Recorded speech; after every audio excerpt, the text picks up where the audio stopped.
Boss season 7 ലൈവിൽ ഇപ്പോൾ നടന്നുകൊണ്ടിരിക്കുന്നത്. അങ്ങനെ റെന ഫാത്തിമ പോയിട്ട് ആര്യനോട് ചോദിക്കുകയാണ്. ആര്യൻ പക്ഷേ ഈ ഒരു വിഷയത്തിൽ റെന ഫാത്തിമേനോട് പറയുന്നത്, അത് നമ്മളൊരു ഫണ്ണായിട്ട് ചെയ്തതാണ്, നീ എന്തിനാണ് എൻ്റെ കട്ടിലേക്ക് കയറി വന്നത്, ഞാൻ അതുകൊണ്ടാണ് നിന്നോട് ഞാൻ പോകാൻ പറഞ്ഞില്ലേ എന്നൊക്കെ.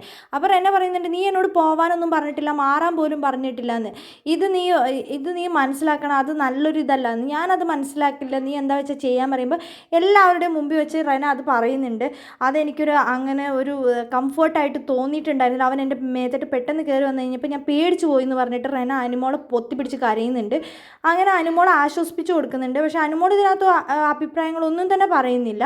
ആ സമയത്ത് അക്ബർ വന്ന് പറയുന്നുണ്ട്, നീ എപ്പോഴും ആര്യൻ്റെ അടുത്ത് ഇതിനെക്കാട്ടി ക്ലോസ് ആയിട്ട് ഞങ്ങൾ കണ്ടിട്ടുള്ളതാണ്, അതുകൊണ്ട് തന്നെ ഈ ഒരു പ്രശ്നത്തിൽ നീ ഇങ്ങനെയൊന്നും പറയരുതെന്ന്. അപ്പോഴേക്കും ആര്യം പറയാണ്, 3 ദിവസം മുമ്പ് റെന ഫാത്തിമ എന്നോട് ഇതിനെക്കുറിച്ച് ഇങ്ങനെ പറഞ്ഞിട്ടുണ്ടായിരുന്നു, ഈ ബിഗ് ബോസ് വീട്ടിൽ വലിയൊരു കണ്ടൻറ്റ് നമുക്ക് രണ്ടുപേർക്കും കൂടെ ക്രിയേറ്റ് ചെയ്യണമെന്ന്, അതിൻ്റെ ഭാഗമായിട്ടാണ് ഇപ്പോൾ ഇത് ക്രിയേറ്റ് ചെയ്തതെന്ന്. അപ്പോഴേക്കും റെന പൊട്ടിക്കറിയുന്നുണ്ട് അനുമോളുടെ അടുത്ത്.